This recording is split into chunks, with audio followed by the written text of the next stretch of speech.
Well, so I was about 6 months pregnant. She started kicking a lot when he was around.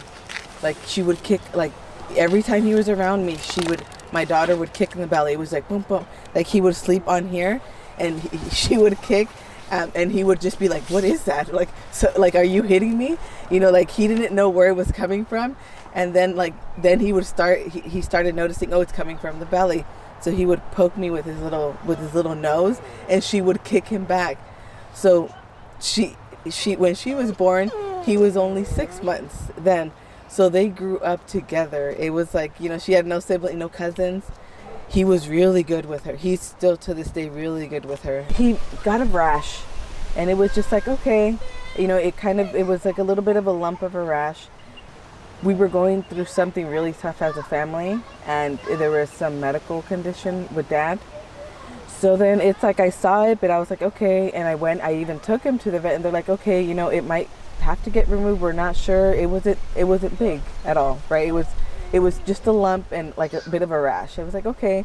When they told me and I saw the bill, I'm like, okay, I can't afford this, but I know what I'm looking at now type of thing. But then, and even then they hadn't told me it's cancer. You know, they hadn't said anything. It was just still like a lump. So then when they hit me with cancer, I was like, how could I, you know, like, how did I get this far? Like, how did he get it? Like, how am I going to pay for this? Like, and that's when I started contacting all these organizations, and it was like Birchbark was like the first one that was just like, well, that along with Max Paws, like everybody was just very, and then they redirected me to Birchbark, and you know, I'm looking at him and I go like, I think it was more like I've lost so much,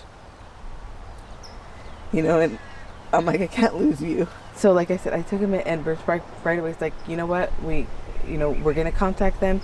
You go in and you schedule in. It was like, that was the first person who told me, schedule the appointment and get it through. We'll take care of the rest type of. And then the person I was talking to, I was messaging with her at 9:00 at night.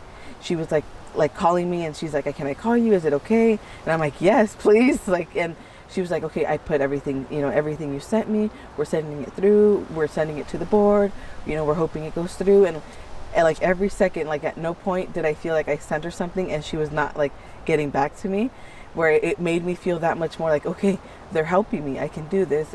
It just felt nice to have that backup that we haven't had as a family. And I just look at him and I'm like, okay, he's healing, and as he's healing, I feel like we're healing all together.